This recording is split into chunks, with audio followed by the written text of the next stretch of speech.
Shalom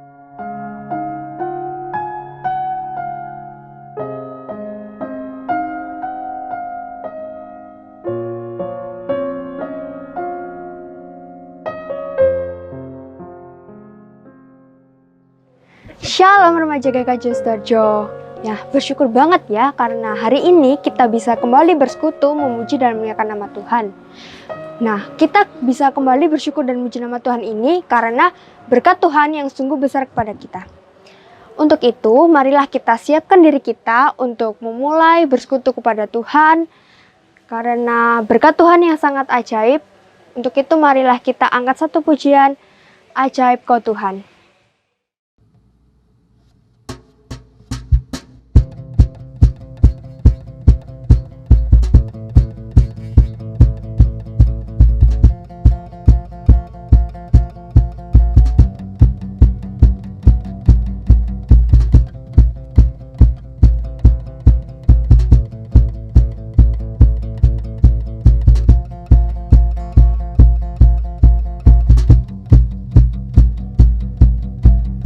Terbayang kebesaran-Mu dan tak tertanding kekuatan-Mu Tuhan.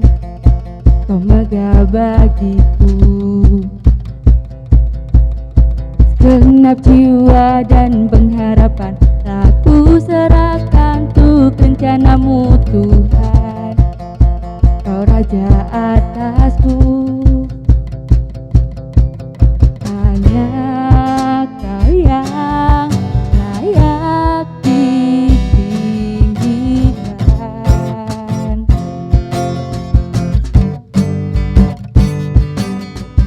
Ajaib Kau Tuhan, agung dan perkasa. Kau sumber kemenanganku.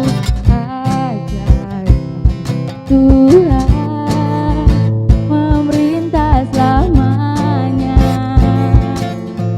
Yesus, Kaulah Raja mulia.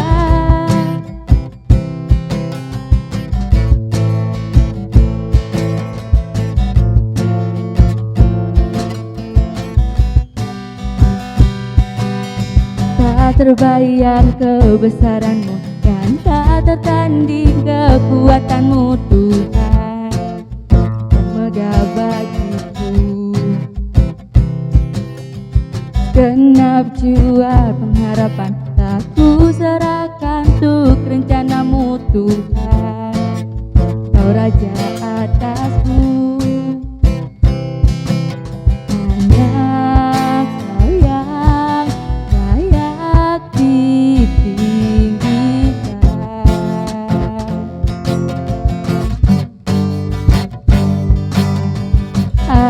Ajaib Kau Tuhan, agung dan perkasa. Kau sumber kemenanganku, layak berkuasa, memerintah selamanya. Yesus, Kaulah Raja mulia.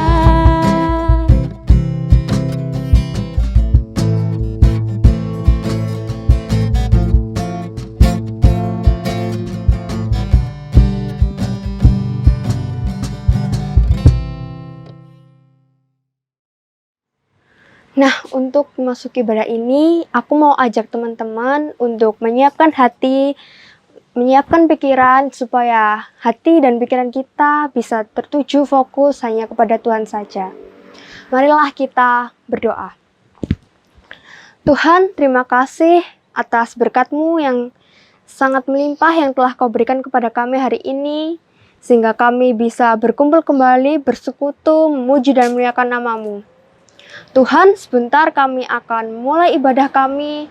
Berkati kami dari awal, pertengahan hingga akhir, supaya ibadah kami ini bisa berjalan seturut dengan kehendak-Mu saja ya Tuhan. Berkati teman-teman kami yang mungkin belum bisa mengikuti, belum bisa hadir dalam persekutuan kali ini. Apabila yang sakit, tolong pulihkan. Yang ada kendala, tolong agar di kesempatan berikutnya bisa mengikuti ibadah ini ya Tuhan. Terima kasih Tuhan, doa yang kurang sempurna ini kami naikkan hanya kepadamu. Dalam nama Tuhan Yesus kami berdoa dan mengucap syukur. Haleluya. Amin. Nah, teman-teman tahu nggak bulan ini GKJW masuk ke bulan apa? Nah, kalau belum tahu, aku akan kasih tahu ke teman-teman ya. Bulan ini GKJW masuki bulan Ekumene. Apa sih bulan Ekumene itu? Bulan Ekumene dalam GKJW, pengajarannya adalah bulan persekutuan yang kudus dan am. Dan GKJW masuk dalam bagian tersebut. Semangat bulan Ekumene ini bukan hanya disalurkan untuk sesama manusia, tetapi untuk segala ciptaan Tuhan yang ada di dunia ini. Nah, tema kita pada minggu hari ini adalah tokoh pemuda. Dan judul pada ibadah kita kali ini adalah belajar dari pengalaman. Untuk menanggapi tema tersebut, marilah kita pujikan Jangan Lelah.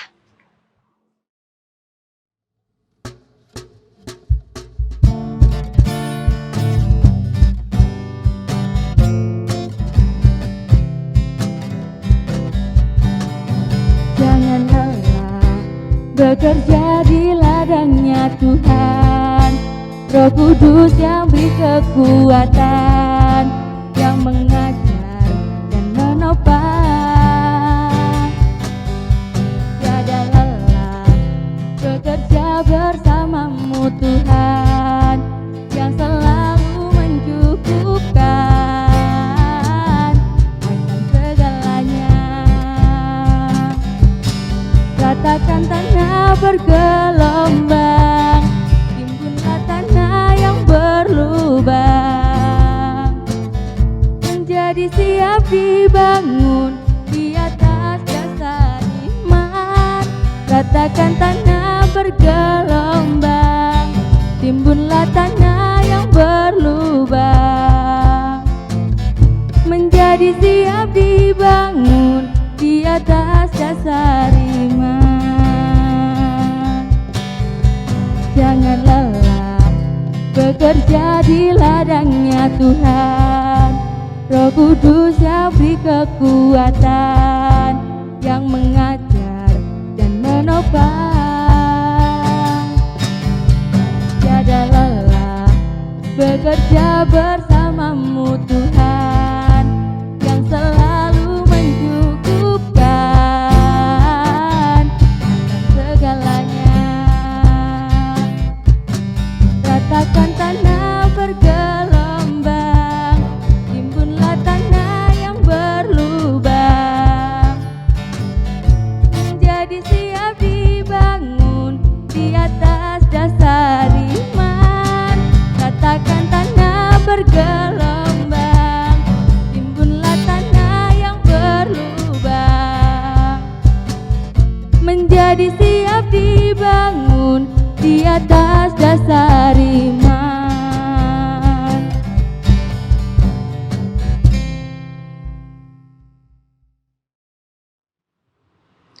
Coba deh teman-teman, kita ingat seminggu kemarin penyertaan Tuhan apa aja yang telah Tuhan berikan kepada kita.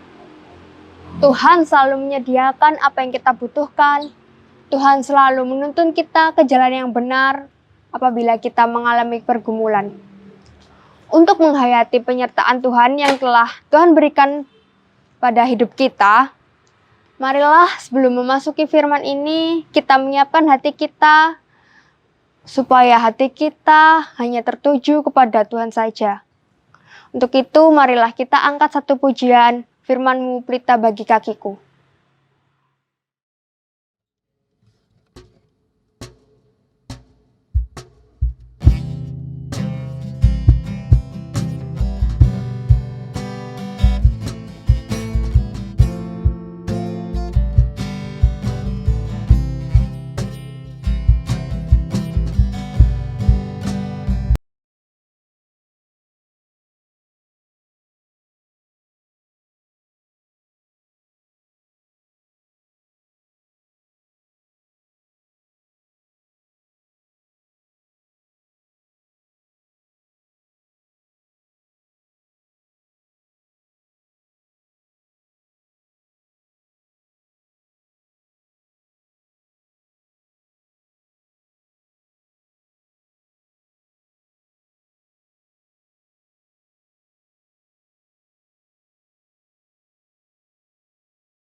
Shalom, selamat pagi adik-adik. Tiba saatnya bagi kita untuk bersama-sama mendengarkan firman Tuhan.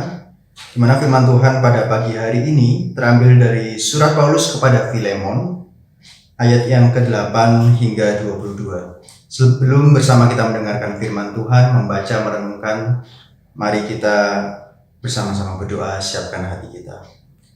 Allah Bapa kami yang berada dalam kerajaan surga yang mulia, yang kami sembah dalam nama Tuhan Yesus Kristus, kembali kami menghadap kehadirat-Mu ya Tuhan dengan penuh ungkapan syukur kami. Terima kasih atas penyertaan-Mu sehingga Engkau bisa mengumpulkan kami secara daring pada pagi hari ini untuk mendengarkan firman-Mu. Kami rindu ya Tuhan untuk mendengar firman-Mu. Ya Tuhan, berikanlah kami, tuntunlah kami dengan Roh Kudus-Mu sehingga firman yang kami baca, yang kami dengar dapat kami benar-benar renungkan, dan puji Tuhan dapat kami lakukan dalam kehidupan kami masing-masing ya Tuhan. Demikian doa kami, doa yang jauh dari sempurna ini hanya kami panjatkan kehadirat-Mu saja. Haleluya, amin. Surat Paulus kepada Filemon, ayat yang ke-8 sampai 22 demikian. Permintaan Paulus kepada Filemon mengenai Onesimus. Karena itu sekalipun di dalam Kristus aku mempunyai kebebasan penuh untuk memerintahkan kepadamu apa yang harus engkau lakukan, tetapi mengingat kasih-Mu itu lebih baik aku memintanya daripadamu. Aku, Paulus yang sudah menjadi tua, lagi pula sekarang dipenjarakan karena Kristus Yesus, mengajukan permintaan kepadamu mengenai anakku yang kudapat selagi aku dalam penjara, yakni Onesimus. Dahulu memang dia tidak berguna bagimu, tetapi sekarang sangat berguna baik bagimu maupun bagiku. Dia kusuruh kembali kepadamu. Dia, yaitu buah hatiku. Sebenarnya aku mau menahan dia di sini sebagai gantimu untuk melayani aku selama aku dipenjarakan karena Injil. Tetapi tanpa persetujuanmu, aku tidak mau berbuat sesuatu supaya yang baik itu jangan kau lakukan seolah-olah dengan paksa, melainkan dengan sukarela. Sebab mungkin karena itulah dia dipisahkan sejenak daripadamu, supaya engkau dapat menerimanya untuk selama-lamanya. Bukan lagi sebagai hamba, melainkan lebih daripada hamba, yaitu sebagai saudara yang kekasih. Bagiku sudah demikian, apalagi bagimu, baik secara manusia maupun di dalam Tuhan. Kalau engkau menganggap aku teman seiman, terimalah dia seperti aku sendiri. Dan kalau dia sudah merugikan engkau ataupun berhutang padamu, tanggungkanlah semuanya itu kepadaku. Aku, Paulus, menjaminnya dengan tulisan tanganku sendiri. Aku akan membayarnya agar jangan kukatakan. Tanggungkanlah semuanya itu kepadamu, karena engkau berhutang padaku, yaitu dirimu sendiri. Ya saudaraku, semoga engkau berguna bagiku di dalam Tuhan. Hiburkanlah hatiku di dalam Kristus. Dengan percaya kepada ketaatanmu, kutuliskan ini kepadamu. Aku tahu lebih daripada permintaanku ini akan kau lakukan. Dalam pada itu bersedialah juga memberi tumpangan kepadaku, karena aku harap oleh doamu aku akan dikembalikan kepadamu. Amin. Demikian firman Tuhan. Sungguh indah firman Tuhan yang ditulis oleh Paulus kepada Filemon, temannya, sahabatnya, rekan sepelayanannya. Pada perikop pada pagi hari ini kita bisa mengetahui terdapat 3 tokoh utama dalam perikop ini, yaitu yang pertama tentunya Paulus, sang penulis surat, kepada Filemon yang akan dituju suratnya, dan juga ada satu nama lagi yang bernama Onesimus. Siapakah Onesimus ini? Mungkin cukup jarang kita dengar ya, nama Onesimus ini. Siapakah dia? Sebelum Paulus menuliskan surat ini kepada Filemon, terdapat hal tentunya yang melatar belakangi hingga terjadinya peristiwa ini, hingga akhirnya Paulus menuliskan surat kepada Filemon. Singkat cerita, sebelum hal ini terjadi, yaitu adalah ketika di sebuah kota yang bernama Kolose, terdapat seorang bernama Filemon. Yang kita ketahui Filemon, dia juga pelayan Tuhan, yang dia mengenal Tuhan juga melalui Paulus. Filemon ini cukup diketahui dia cukup berada ya, memiliki beberapa budak, dan salah satu budaknya bernama Onesimus. Perlu kita ketahui, budak pada saat itu memiliki keterbatasan. Tentunya julukan atau nama budak yang disematkan pada seseorang, maka seseorang tersebut tidak memiliki hak lagi, tidak memiliki kemerdekaan untuk mengambil keputusan untuk melakukan sesuatu tanpa seizin dan juga atau tanpa perintah dari si tuannya. Dan kita ketahui bahwa Onesimus adalah budaknya Filemon. Jadi Onesimus dengan kata lain bekerja kepada Filemon. Dari perikop ini diketahui Onesimus ini melakukan suatu kesalahan, gitu ya. Jadi bisa kita baca di ayat yang ke-18. Dan kalau dia sudah merugikan engkau ataupun berhutang padamu, tanggungkanlah semuanya itu kepadaku. Jadi kemungkinan pada saat itu sebelum suratnya ditulis, Onesimus melakukan kesalahan pada Filemon yang berupa mungkin mengambil atau mencuri uang ataupun harta lainnya milik Filemon, sehingga mengakibatkan akhirnya singkat cerita Onesimus ini kabur dari rumah tuannya. Dia melarikan diri menjauh dari rumah tuannya ke suatu tempat yang lain di luar Kolose, dan singkat cerita dia bertemu dengan Paulus.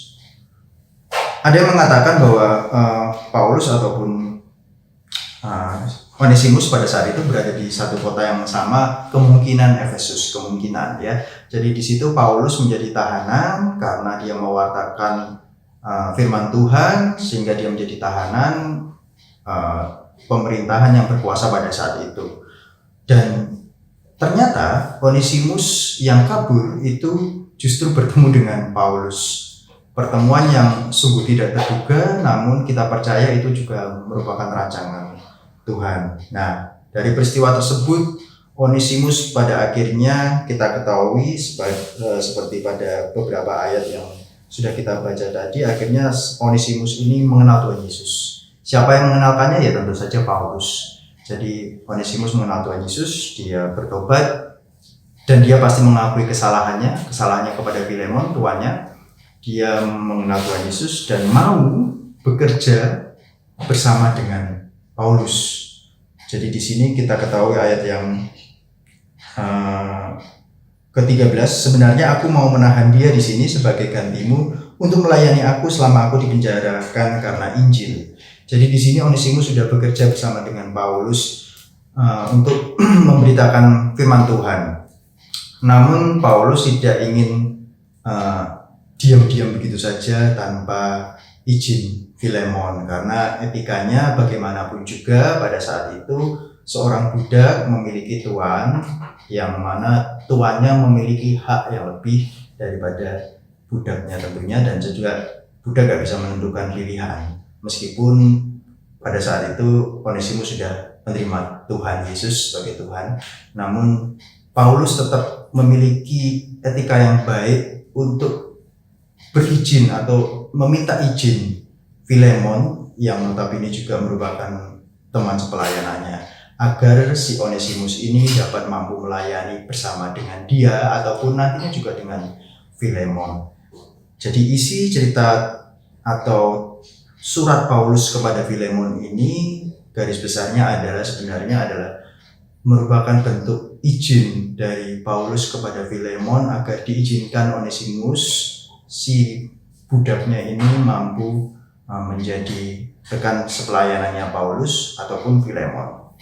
Namun dalam tulisan ini sebenarnya terangkai begitu indah ya, karena di dalam tulisan ini kita mengetahui juga bahwa Paulus dengan penuh kerendahan hatinya, dengan merendahkan dirinya, menyamakan derajatnya sama dengan Onesimus. Bisa kita lihat di ayat yang ke-10 dan 11, mengajukan permintaan kepadamu mengenai anakku yang kudapat selagi aku dalam penjara, yaitu Onesimus. Meskipun Onesimus tidak memiliki hubungan keluarga, hubungan darah dengan Paulus, namun Paulus dengan kerendahan hati menganggap Onesimus sekarang menjadi keluarganya, karena dia sudah menerima Tuhan Yesus, maka dia menjadi saudaranya, saudara seiman, lebih dia menjadi saudara kandungnya, dan dia menganggap Onesimus sebagai anaknya, gitu ya. Jadi dengan kerendahan hatinya Paulus memohon kepada Filemon dan menyamakan dirinya sederajat dengan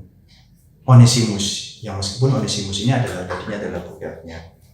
Dan Paulus meminta izin agar Onesimus diizinkan melayani bersama dengan Paulus. Seperti yang ke-13, sebenarnya aku mau menahan dia di sini sebagai gantimu untuk melayani aku selama aku di penjara karena Injil. Jadi dia meminta untuk partner ya dengan Onesimus, tapi dia izin dulu ke Filemon.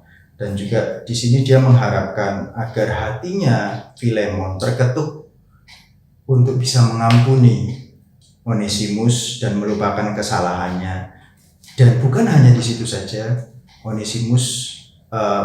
Filemon diharapkan Paulus untuk bisa bukan hanya mengampuni, tapi juga dengan dia mengampuni Onesimus, berarti dengan kata lain dia juga mengizinkan Tuhan untuk mengangkat derajat si Onesimus ini, berarti sama dengan Filemon dan juga Paulus. Dia bukan lagi budak, tapi dia adalah rekan sepelayanan saudara seiman dalam Tuhan Yesus Kristus, gitu ya. Jadi apa yang bisa kita petik dalam surat Paulus kepada Filemon ini, ada dua hal penting. Yang pertama yaitu mengenai pengampunan. Paulus mengajarkan kita bahwa ketika kita sudah mengenal Tuhan Yesus, maka kita harus meneladani Tuhan Yesus. Tuhan Yesus identik dengan pengampunan akan dosa. Dia menebus dosa kita, maka Filemon juga harusnya bisa mengampuni apa kesalahannya sudah dilakukan oleh Onesimus. Yang kedua adalah Paulus mengingatkan kepada Filemon dan kepada kita semua yang membaca, ketika kita melihat seseorang yang berbeda dengan kita, berbeda mungkin derajatnya, berbeda latar belakang sosial, budayanya, berbeda asal-muasalnya dia, ataupun apapun itu, kita tidak melihat hal itu menjadi suatu hambatan, kita tidak melihat hal itu menjadi suatu halangan bagi kita untuk bersama-sama melayani, untuk bersama-sama bekerja, untuk bersama-sama bermain. Karena Tuhan tidak menghendaki itu terjadi. Karena di mata Tuhan kita semua sama, kita semua makhluk ciptaannya, kita juga pernah berdosa, dan kita juga diampuni dosanya, dan otomatis kita juga harus memperlakukan orang di sekitar kita sama. Bahkan ketika mungkin orang tersebut menyakiti hati kita, ketika mungkin orang tersebut merugikan kita sebagai manusia, seperti yang Filemon alami. Di sini Filemon merasa dirugikan ketika hartanya diambil oleh Onesimus dan dia ditinggal pergi begitu saja oleh budaknya ini, maka tentunya dirugikan. Namun Paulus mengingatkan pada Filemon yang juga tentunya teman sepelayanannya, agar kita bisa memandang hal tersebut bukan suatu hal yang buruk ketika itu saja, tapi kita harus menunggu melihat apa yang terjadi setelah itu. Dan ternyata rencana Tuhan lebih besar daripada itu semua, yaitu ketika akhirnya Filemon mengampuni dan juga Paulus menuliskan surat ini pada Filemon, maka ada satu anak lagi yang diterima di surga karena ia bertobat, karena dia percaya kepada Tuhan Yesus, yaitu yang terjadi pada pribadi Onesimus. Dan perlu kita ketahui, Onesimus sendiri artinya adalah berguna. Jadi dengan kata lain, Onesimus seorang yang berguna, yang tadinya dia tidak berguna, dianggap tidak berguna karena derajatnya sebagai budak, namun menjadi sangat berguna bagi Paulus, bagi Filemon, dan ternyata bagi kita semua. Karena ketika Onesimus berhasil memberikan surat ini pada Filemon, dan ternyata surat ini bisa tertulis di sini, berarti surat ini benar-benar sudah tersampaikan kepada Filemon, dan kita imani bahwa Filemon sudah mengampuni Onesimus. Demikian firman Tuhan yang bisa kita baca, kita renungkan pada pagi hari ini. Hendaklah marilah kita bersama untuk senantiasa mengampuni dan juga bisa menerima teman kita meskipun berbeda dengan kita di sekolah, di gereja, dimanapun kita berada, untuk menjadi teman, untuk menjadi teman kerja, terutama lebih-lebih sebagai rekan sepelayanan. Syukur pada Allah. Mari kita renungkan bersama, mari kita sadar.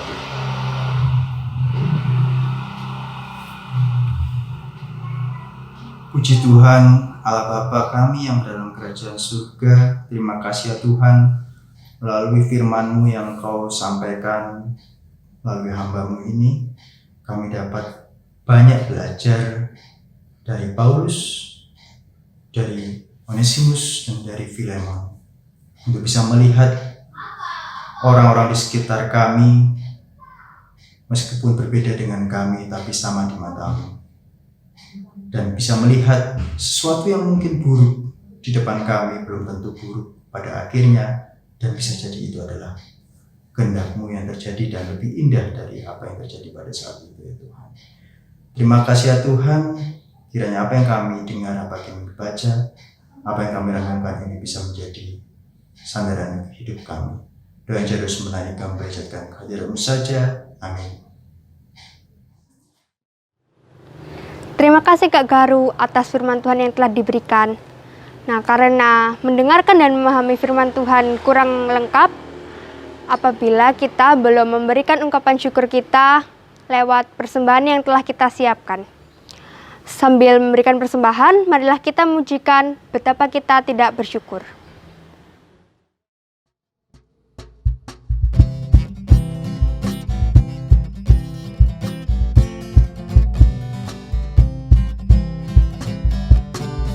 Betapa kita tidak bersyukur, bertanah air kaya dan subur, lautnya luas, gunung yang lebat, menghijau padang, bukit dan lembah. Itu semua berkat karunia Allah yang agung maha kuasa. Itu semua berkat karunia Agung maha kuasa. Betapa kita tidak bersyukur, bertanah air kaya dan subur, lautnya luas, gunung yang lebat, menghijau padang, bukit dan lembah. Itu semua berkat karunia Allah yang agung maha kuasa. Itu semua berkat karunia Allah yang agung maha kuasa.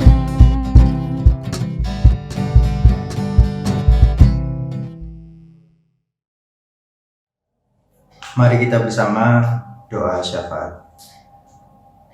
Puji syukur kehadirat-Mu ya Allah Bapa yang kami sembah dalam nama Tuhan Yesus Kristus. Terima kasih atas penyertaan dan berkat-Mu. Engkau telah menuntun kami dalam peribadatan di pagi hari ini ya Tuhan. Ya Bapa, kami mengucap syukur juga atas berkat kesehatan yang Engkau berikan pada kami, sehingga persekutuan ini dapat berjalan dengan baik. Kami yang senantiasa rindu kepadamu juga dapat beribadah dengan baik ya Tuhan. Tuhan, kami berdoa untuk persekutuan kami di KPAR, khususnya di remaja ya Tuhan. Kiranya Engkau senantiasa berkati kami, demikian pula dengan para pamong dan juga kami anak-anak-Mu ya Tuhan. Buatlah kami senantiasa rindu akan Engkau untuk memuji muliakan nama-Mu dalam persekutuan kami ya Tuhan. Tuhan, kami juga berdoa untuk gereja kami. Kiranya Engkau sertai Bapak Pendeta dan keluarga. Engkau lindungi setiap pelayanan yang mereka lakukan. Demikian pula dengan Bapak Majelis dan juga jemaat GKJ Sidoarjo khususnya Tuhan. Dalam setiap kegiatan di tengah kondisi yang tidak normal ini, kami yakin dan percaya Engkau yang bersamai kami, Engkau yang senantiasa menuntun kami. Allah Bapa kami juga berdoa untuk bangsa dan negara kami. Kiranya Engkau berkati, Engkau tumpang tangan bagi para pemimpin kami dari pusat hingga daerah ya Tuhan. Kiranya Engkau saja yang menuntun, Engkau saja yang menyertai, sehingga segala kebijakan yang dilakukan dapat seturut dengan kuasa-Mu dan rencana-Mu saja Tuhan. Engkau jauhkanlah dari kami mara bahaya, bencana, dan sebagainya. Engkau lindungi sertai juga dalam pilkada yang akan berlangsung dekat-dekat hari ini ya Tuhan. Kiranya Engkau berikanlah kelancaran dan dapat memunculkan pemimpin-pemimpin yang takut akan Engkau, dan juga dapat memimpin dengan roh hikmat kebijaksanaan, dengan memberikan keadilan bagi kami masyarakatnya Tuhan. Di tengah pandemi ini juga ingatkanlah kami senantiasa untuk senantiasa bahu-membahu ya Tuhan, sehingga meskipun kami belum tahu kapan pandemi ini akan berakhir, tapi kami yakin dan percaya kami senantiasa dalam perlindungan-Mu ya Tuhan. Kami berdoa juga untuk persembahan yang sudah kami lakukan, kiranya persembahan yang mungkin tidak banyak ini hanya untuk kemuliaan nama-Mu saja, untuk pelebaran kerajaan-Mu di dunia ini ya Tuhan. Kau berikanlah roh hikmat kebijaksanaan bagi orang-orang yang mengelolanya. Terima kasih ya Tuhan, demikian doa kami, doa yang jauh dari sempurna ini hanya kami panjatkan kehadiran-Mu saja. Dalam nama Yesus Kristus kami doa, amin. Nah, sayang banget nih, kita udah ada di penghujung ibadah.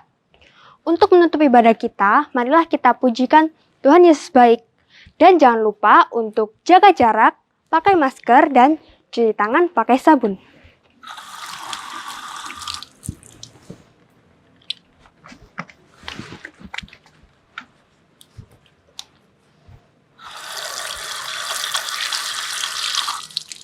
Selamat hari Minggu, Tuhan Yesus memberkati.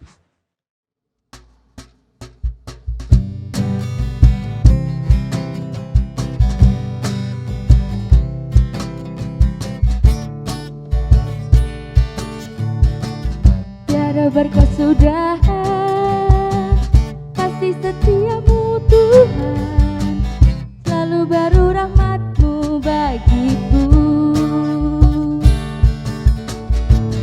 Hari berganti hari, tetap kulihat kasih-Mu, tak pernah berakhir di hidupku. Tuhan Yesus baik, sungguh amat baik, untuk selama-lamanya. Tuhan Yesus baik, Tuhan Yesus baik, sungguh amat baik, untuk selama-lamanya. Tuhan Yesus baik.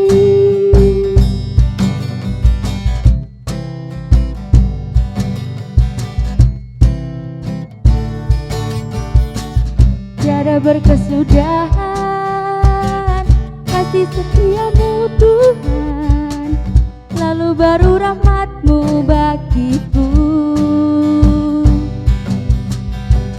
Hari berganti hari,